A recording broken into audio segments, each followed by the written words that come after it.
Singapore, when avid runner Anjali Sharma started taking part in major running events in Singapore 6 years ago, she was shocked by the sheer amount of waste they produce. You see the number of cups that are thrown and you just think, oh my god, the 38-year-old, who runs a communications consulting firm, told Channel News Asia.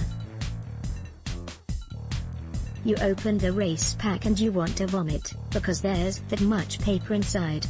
Ms. Anjali, who grew up in India and ran competitively before moving to Singapore, participates in an average of 5 runs a year. This includes the Standard Chartered Singapore Marathon, SCSM, and Great Eastern Women's Run. And at each of her races, she tries to go waste-free by always carrying her own water bottle and giving up her race pack, medal and finisher's tee. I repeat my tees, she said. What are you going to do with the medal? You finish the 21 kilometers in 2 hours, you get a medal. You finish it in 4 hours, you get a medal. The amount of paper in the race packs, I get a vision of a factory line preparing these bags, and they're literally picking up paper after paper and just dumping it inside the bag, she added. While there are no statistics on how much waste is produced by the annual marathons here, Singapore Environment Council, SEC, Executive Director Gentio told Channel News Asia it is a matter for concern. There's a lot of litter found after these events, be it this type of race or National Day. It's not just the litter, people dump their plastic bottles and it means a lot of waste out there to be cleared, she explained. According to organizers, last year's Assam Sundown Marathon, which attracted some 27,000 runners, produced almost 22,000 kilograms of waste, just slightly lesser than the weight of 2 buses. The waste came from 39,700 banana peels, 18,075 packs of energy gels, paper cups and water bottles. Workers putting away waste after the 2-shoe compression run on April 8. Photo, Akil Haziq Mahmood. Ms. Teo said there's definitely an increase in the amount of waste produced by such runs over the years, given how organizers try to offer more freebies to get people excited or interested. Seriously, how much of all these do you use? It's another goodie bag, t-shirt or medal that you collect, she said. But people are much more aware now in terms of what they can do to generate less waste by taking less, consuming less. And these people, like Ms. Anjali, are jumping at the opportunity to sign up for races with an eco-friendly slant. Zero Waste Runner started this year's Income Eco Run, which took place on April 29 and attracted 9,000 participants. A total of 1,974 runners participated as zero waste runners, which means they gave up their medal and finisher's tee. This figure, according to an SEC audit released in May, is a 30% jump from last year. Some 2,000 runners also opted out of getting race packs. This means organizers saved about 1,400 kilograms of material including metal from medals, polyester from finishers' tees and fabric from race packs, the audit showed. This figure is an 80% increase from last year. Recycling aluminium cans at the Income Eco Run. Photo. Income Eco Run. While the audit indicated that each runner generated 0.1 kilograms of waste, 26% more than last year, the overall recycling rate also went up from 63% to 94%. This came as organizers used recyclable cups with 50% less plastic lining as compared to standard paper cups, which cannot be recycled. On top of that, banana peels were composted and plastic bottles and cans recycled. Runners were also encouraged to carpool, use public transport or take provided shuttles to the event, meaning the race produced 30% less carbon emissions as compared to last year. cups being sent for recycling after the Income Eco Run. Photo. Income Eco Run. Ms. Teo said the measures proved to be significant. They have been very conscious about ensuring that at every step of the way, where they acquire the applicants, they also educate them on what they can do in terms of adopting an eco-race, she said.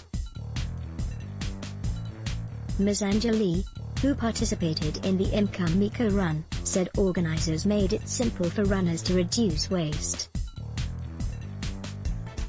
A lot of people want to be good people and help the environment, she said. So if I can just tick a button to choose to be a zero-waste runner, then it just becomes so much easier. To that end, she added, organizers made use of the thousands of runners, or captive audiences, to make an environmental difference on a larger scale. Races should all do what Eco Run is doing, she stated. You've got those people, do something with it. What are other races doing? Ironman Asia, which organizes the SCSM taking place on December 8 and 9, said it deploys ambassadors on its race route to encourage runners to recycle and sort trash into the correct bins. It did not say how much waste last year's race produced. A cleanup team will also comb through the route post-event to ensure all waste, including recyclable materials and gel packets, are recycled and disposed properly, it said. The team has also increased the number of waste and recycle bins throughout the marathon route, it added, pointing out that trash disposal was made fun by having basketball-themed bins to aim at.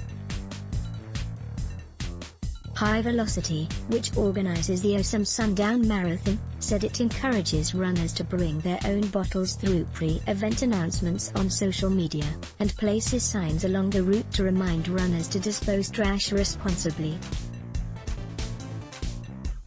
It also stretches water point areas by adding more but smaller disposal points, while placing larger disposal areas near the finish line. Recycling bins at the Osam Sundown Marathon on May 19 and 20th. Photo, Osam Sundown Marathon, for this year's race, which took place on May 19 and 20th and attracted 25,500 runners, more recycling bins and signs were set up, organizers added, while ambassadors spread the message on site through signs and pledges. Channel News Asia has contacted the organizers of the Two Shoe Compression Run, Safra Singapore Bay Run and Army Half Marathon, and Great Eastern Women's Run for comment. More can be done. Nevertheless, Ms. Teo feels that more organizers can follow suit. There's a lot more out there that can be done, she said. You're talking about at least 100 of these events in a year. And these are just sports events. However, she acknowledged that organizers face logistical challenges when planning ahead and providing an option to give up freebies. Ms. Rimachai, holding up second sign from left, popularly known as Tire Lady, with green ambassadors at the Osam Sundown Marathon. Photo, Osam Sundown Marathon, Ms. Rimachai, an experienced runner who has since 2006 been lobbying race organizers to go green, said some are hesitant as they fear it might affect their brand. People like free things, the 48-year-old said. Have you noticed how runners put up pictures of their goodie bag on their blogs and compare them with other races? As for the runners, Ms. Chai said some care more about their personal best timings. It is another egotistical badge to have an excuse for not being mindful, she said. For Ms. Anjali, reducing waste during runs has not affected her experience in any way. I didn't lose out on anything, she said. What I do think is that you would always have a section of society who would not opt for it. But you have to go with the fact that there's a certain section of society that opts for it, and that's what I am going to work with. The pair also encouraged fellow runners to start by bringing their own bottle. Learn to care, Ms. Chai said, highlighting how volunteers picked up 3.5 kilograms of trash, including gel packs and shoe soles, along a 5 kilometers stretch of East Coast Park after last year's SCSM. Ms. Anjali added, "Go with whatever is easy for you to do, but do something."